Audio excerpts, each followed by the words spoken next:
In today's episode, we'll be talking about the first steps, strategic steps that you need to take to be able to be successful in your job search. Coming right up. Hi, my name is Tony Morrow, and this is Getting to Hire, the show that's helping you, the military member, successfully transition from your military career to your new successful civilian one.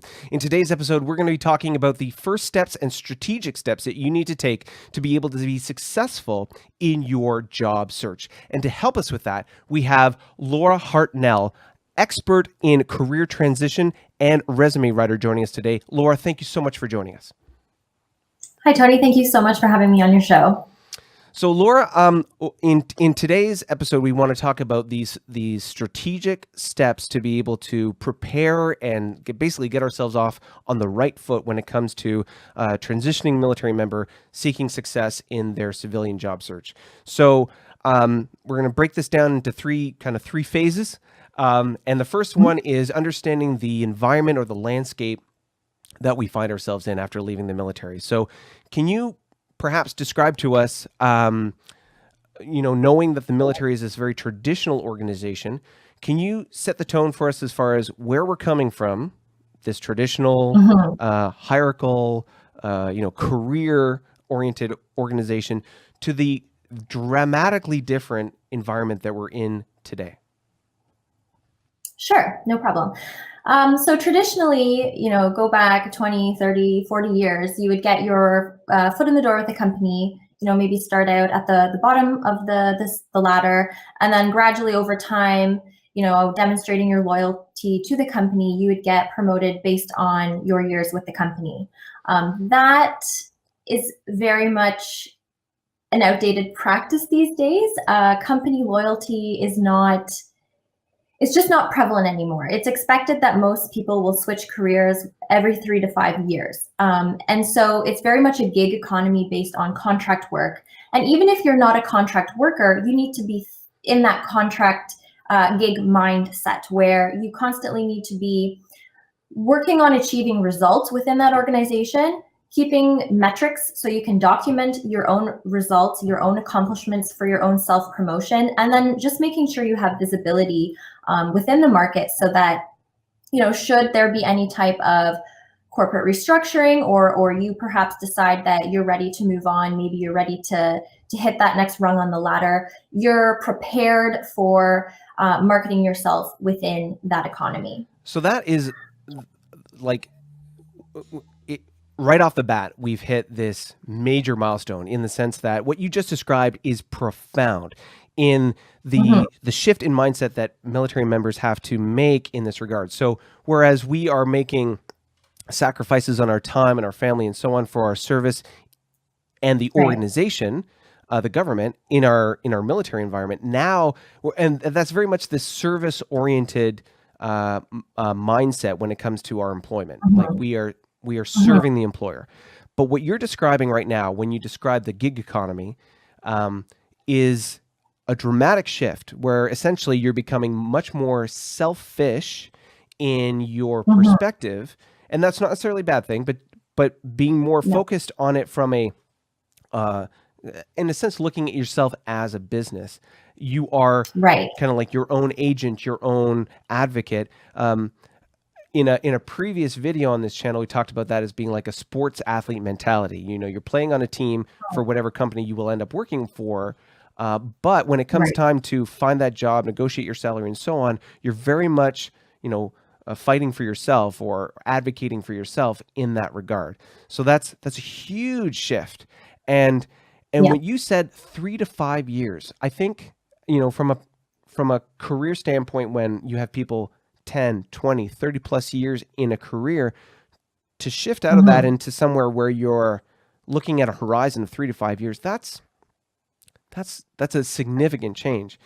Yeah, it is. And that's how recruitment cycles are often designed now, is they're looking at filling positions for about 3 to 5 years because that's when they expect that they'll be cycled out and a new person will be brought on board. And is that designed in such a way so when you're talking about that cycle, is it that you would join a company, and in 3 to 5 years, you're expected to move up and on, as in the sense of like within that company? Or is it that in 3 to 5 years, they're going to bring in new talent, new blood, fresh faces when it comes to that? It could go in either direction. They could be expecting within 3 to 5 years you are moving on to the next phase within your career, something with more responsibility, a higher pay grade, or making lateral moves. A lot of companies encourage their employees to work in multiple departments now. So yes, you want to have a very refined skill set. You're always going to be a subject matter in expert in one area, but it's very important in today's economic landscape that when you're in a company, you get familiar with all the different departments. You understand not only the terminology of your own department and the processes that work within your own department, but also, how things function in those other arenas, so that when you do have that opportunity to talk with upper management and you've got an idea for them, you're able to convey it in a way that makes sense for accountants, for those software engineers, for product development. You need to be able to make it relatable to whoever you're trying to convince, because that's how you'll create the change. And like you were mentioning earlier, of course, you're going to sacrifice your time. You're going to spend a lot of energy, refining your own abilities, increasing your skill sets in order to drive results within your organization. But you can't sit back anymore and expect management to notice that. You have to, like you said, advocate for yourself and celebrate when you do have a success. Being tight-lipped about it these days, it's just not going to get you noticed, and it's just not going to get you that promotion, even though you might really deserve it. And that's another key thing to identify for, military members and veterans, is that we are used to the gray man syndrome. We put our head down, do our work, and the work speaks for itself. But what you just described is an environment where that doesn't work. Like you can't trust that your organization is going to invest in you, that your organization is going to recognize your work, but rather you need to get on your soapbox and call attention to the rock star that you are, or that you believe you are, with concrete examples of how you've been successful and how you've been a top performer in the role or the job or in the organization that you're working with. And again, another big mindset shift when it comes to military members transitioning into civilian life. This is the big change. So, and one thing you mentioned there, when talk about investing in yourself, so you do a great job in the role, but you have to be constantly investing in upgrading your training, your credentials, and so on, to get the breadth of experience, but get the depth of education and expertise in any particular thing. Because whereas before, it's a strange contrast. Like, you're talking about breadth as in being a generalist, but as the company will deploy you, as the company will see value in you, you're very much a peg for a hole. Like, you're round peg, round hole, square peg, square hole, that kind of thing. You are a precise tool to be deployed in a specific situation when it comes to the organization, correct? Yeah, absolutely. Yeah.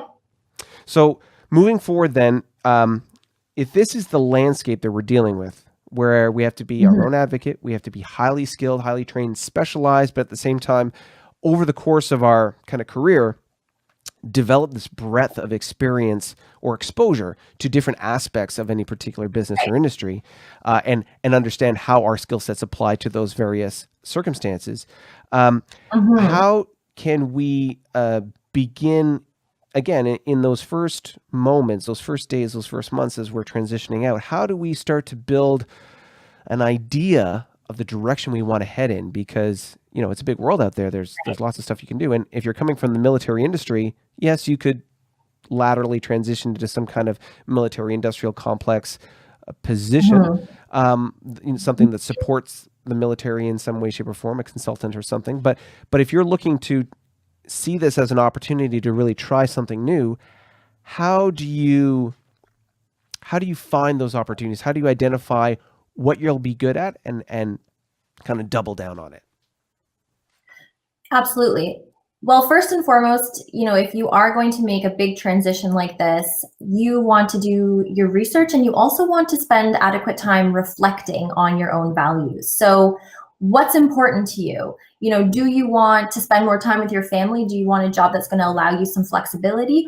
Or, are you looking to get into a company and then work your way up the corporate ladder? Salary might be a big factor. You've got to do your research to determine, what level you can come in at, and then how you can strategize, once you've gotten in there, if that position is going to support what's important to you within your lifestyle. Now, one thing that a lot of veterans will hear is that when they're coming out of the military, that people will often say you need to take a step back take one step back to make two steps forward. You have to maybe take a job that's a little bit below what you're expecting or where you see yourself, and give yourself the opportunity to excel in that, and then kind of drive your success going forward. Or an organization may not recognize your military experience, or identify a deficit in their specific business experience as it applies to, the role that you're going to be taking on. So first of all, is that a reasonable or realistic expectation that we should take a step back to be able to take a step forward, so to speak? And are there anything that we can do to mitigate or properly translate our experience into a business context? And the thing that strikes me about that is kind of vocabulary and terminology. Yeah. So to address your first point, I think that it is circumstantial. Like, certainly if you're switching into a new career path that's completely different than anything that you've ever done in the military, is going to involve, new training, new skills. You might, of course, need to take a step back in that case, because you're going to have to develop yourself, kind of from the bottom and work your way up. However, if you can identify a career path that is very strongly aligned with the type of skills that you're bringing from the military, then absolutely you can make a case for why you should start out at the same level you're leaving or one above. That advice is often given to immigrants, I find. People new to Canada who have foreign experience are always told, oh, you've got to take a step back in your career. No, you don't have to. You have to know how to market yourself so that you can create leverage going into those job search situations, going into those interviews, and really convince that employer how your skills, whether that be from the military or whether that be from a foreign country, how the skills that you've developed there and the results that you drove there are going to help benefit that company, whether it's cost savings, efficiencies, creating a team that really pulls together and create great customer support. You name it. If there's a benefit and you can convince that employer, then you can absolutely negotiate for that better starting salary and that better starting position. Okay, so to kind of take a step back and recap what we've covered so far, we've talked about this dramatic shift in the kind of the situation of the landscape that you're in. You come from this very traditional organization where you were in a career for life environment. You've moved from that into this new environment where you are very much focused, like a sports athlete mentality. You're very much focused on business of self. You are advocating for yourself, fighting for yourself. And you have to be able to stand up and proclaim how good you are, get up on your soapbox and draw attention to yourself. You just talked about marketing. So now being able to identify the skill sets that you have, that you're bringing from your previous experience. And of course, this is an opportunity to try something new potentially. You don't have to be, if you were in the military your entire career, you don't have to transition into a military supporting industry, but rather you could try something new. And so what are your interests? If you want to. Sorry, say again? I know one of my colleagues helped, I can't remember his position within the military, but he came out of the military and he ended up getting a job as a voice actor, and he was very happy doing that. Wow. So anything's possible. Yeah. So going into the entertainment industry, that is a contrast for sure. So like, again, finding your interests and your skill sets. So if you're good at performing, in this case, that voice actor, he has a voice for radio, so to speak.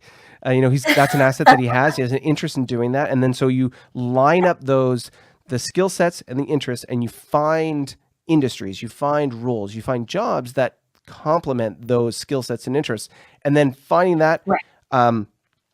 those industries, then you can develop your vocabulary, your terminology, and really identify your unique value proposition. We're talking about marketing, right? So being able to market yourself as being of a particular point of value for that industry, for that job, for that company, and bring that value, and fulfillment, success, and self-actualization for yourself as you're kind of growing into this new role.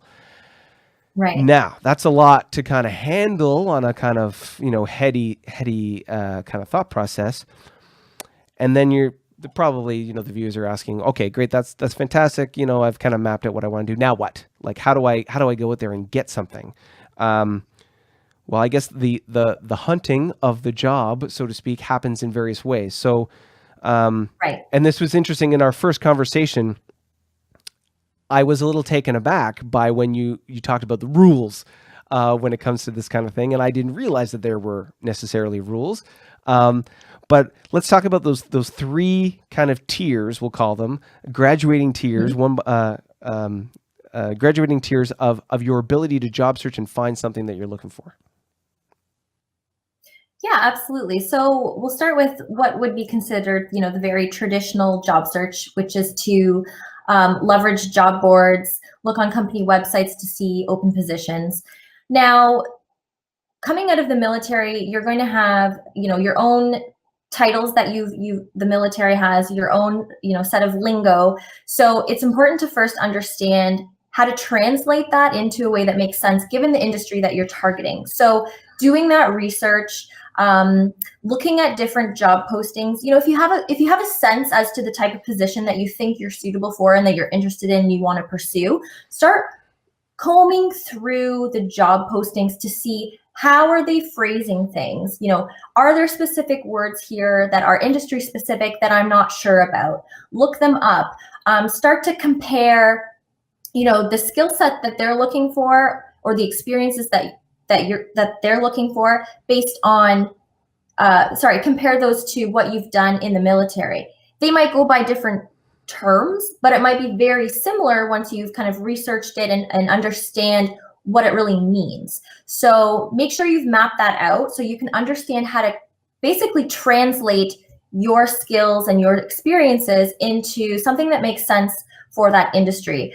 Because if you're following that very traditional, you see a job posting online, you apply to it, whether that's through Indeed, through Monster, or through the company's direct software, it's going to go through something that's called an applicant tracking software system. So this is based on keywords. So that's why it's very important for you to, like I said, translate those skills and experiences into something that makes sense for that particular position within that particular field.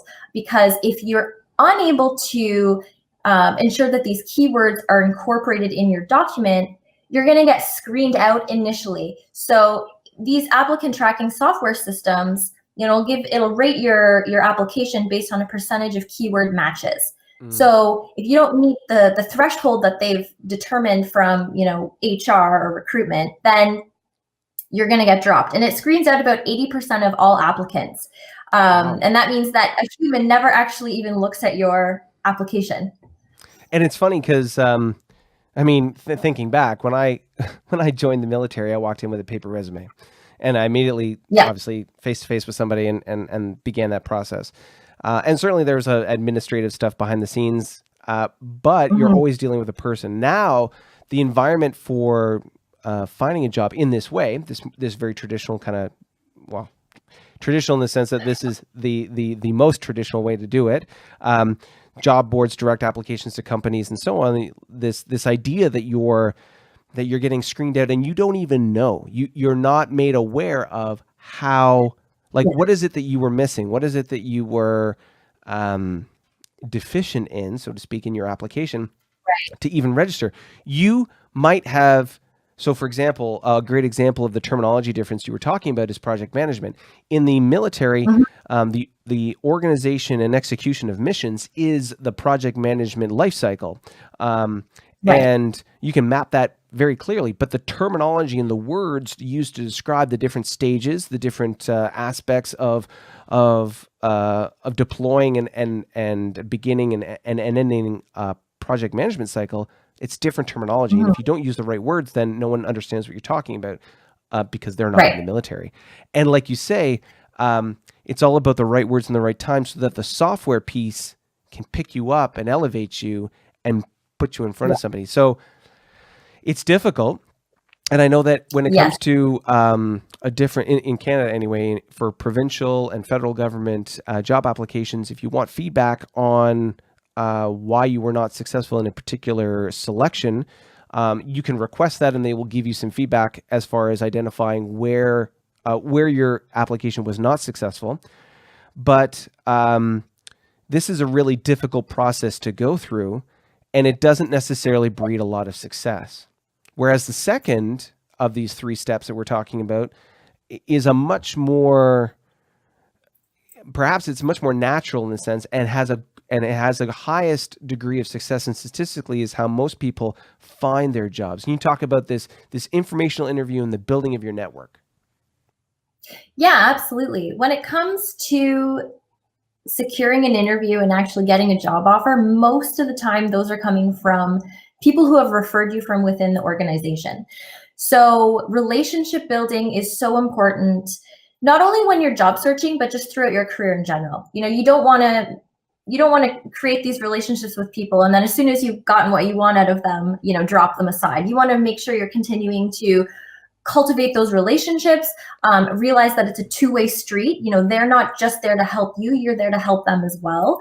And that, you've got that person that, should you need a referral somewhere, someone's going to let you know that there's an opening coming up within the company. They might be able to set up a meeting for you with whoever the hiring manager is. These things are all very important when it comes to job search because they yield a very high return on your effort.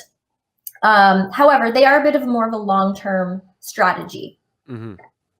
And it's the patience and the value in that is really key. I know for a lot of folks, especially from the military in this highly bureaucratic system, they're used to or comfortable with the first stage here, this job board application company website process, because it's a fire and forget system. You just keep throwing stuff against the wall and see what sticks, as opposed to this much more kind of hands-on personal connection kind of environment. But really that's the one that breeds the success, because either you're interviewing somebody and asking them questions about their role, their job, and trying to understand if that's a job that you'd like to do or a company you'd like to work with. But then once you've identified that, you can bring them on board your team, so to speak, have them be an advocate or be invested in your success in some way so that they're helping you in that process. And then it continues to build your network so that, from a military perspective, it's all about intelligence. The more intelligence you have, the more information you have, the better you can, act on and get better results. So that's fantastic. It takes a lot of effort and you got to come out of your bubble a little bit to be able to do that. But it, by all measurements, is the highest return on investment, like you're talking about, return on your effort when it comes to actually putting stuff in and getting a result or getting a job on the other end. But there's one more that you talked about. Which, when you mentioned this, really kind of caught me off guard, because I never thought of sales or cold calling as being a way to get a job. But describe this for us. This kind of this last, we'll call it the most aggressive or more outgoing method that you talked about. Yeah, absolutely. So this is essentially where we just take the rules and we throw them out the window. In a cold contact situation, you are doing your own research to, determine companies that you want to work for, going on their website, looking up, what is their mission statement? What are the values they hold? What are the strategic initiatives that they have in place that they're working towards? Follow them on social media. You're really getting a good sense of what projects they're working on, and you're trying to align yourself with how you can help move them forward with those projects. So you're identifying a particular need that they might have. You can even go as far as to read customer feedback on like Google reviews, play around with their software or product line and see if there's a way you think you can fix it, make it better. The sky's the limit, really, when it comes to conducting research into this particular company that you want to work for. So once you've done your research, and you've determined that there's an alignment between what you have to offer and what they need, you're going to hunt down the hiring manager for the department that you can see yourself fitting into, and you are going to contact them directly with your value proposition. So LinkedIn's a fantastic tool for conducting research, looking up the titles of people, running a filtered search to find out, narrowing it down to a specific geographical area with that particular company and that particular title that you're looking for. Mm-hmm. Looking through those profiles, do you have any common ground? If you have anything in common, then absolutely you can highlight this in your initial messaging to them, because that establishes that initial sense of rapport. So that's always an important thing to look for. Not everyone will have information that will be helpful on their LinkedIn profiles, but at least it's a good starting point.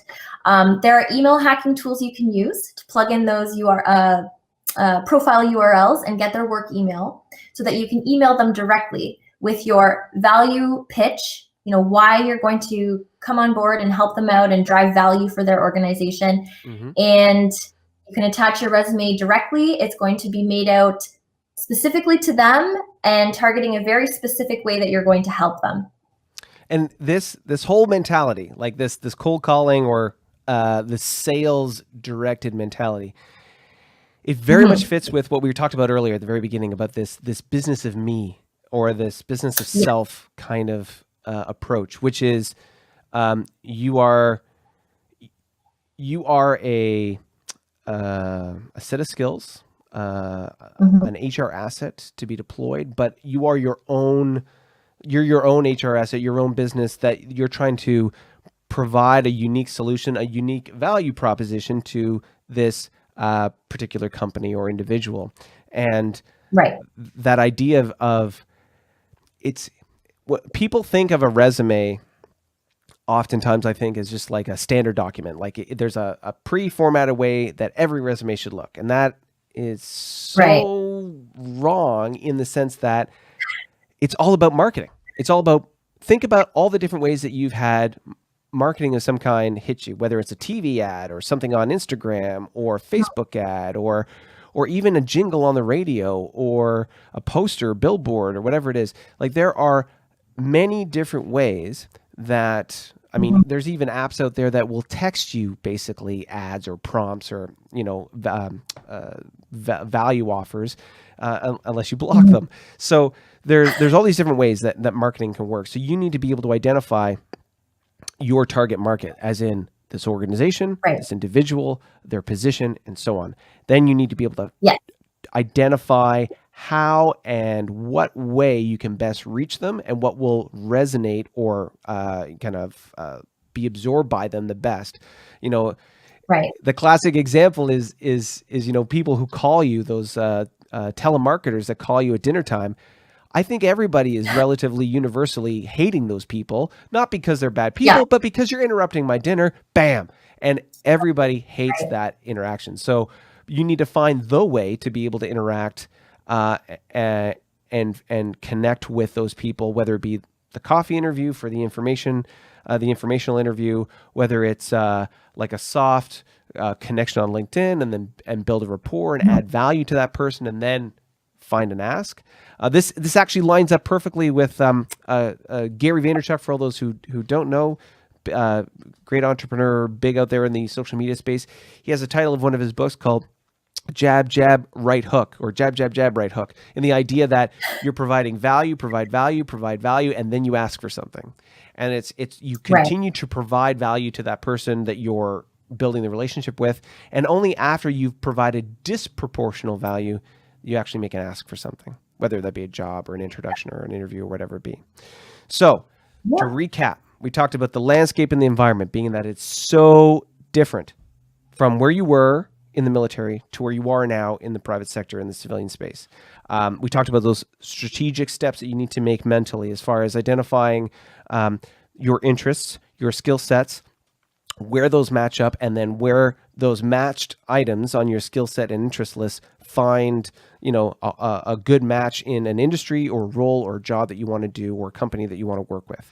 And then once you've gone through that and you've been able to adapt your vocabulary and your lingo to that new industry, whatever it may be, that you start kind of looking at it through the lens of these three different ways. The traditional job board, company website, direct application with a cover letter and a resume, to the more soft personal interaction of a informational interview and building out that network and building relationships, to getting to the point where you're making the hard sell and you're doing the research on your potential not your target. That's a very military kind of thing. My target, but I think target works in.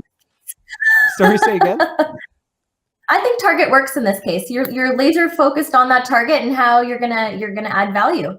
Exactly. So your target for adding value, you find out who that is, you identify how you're going to do that, and then you deploy that. You call them, you email them, you have multiple points of contact with them in some way, shape, or form. So you have like a soft introduction, or maybe have someone else make an introduction for you, and then you can bring that value to them in that way.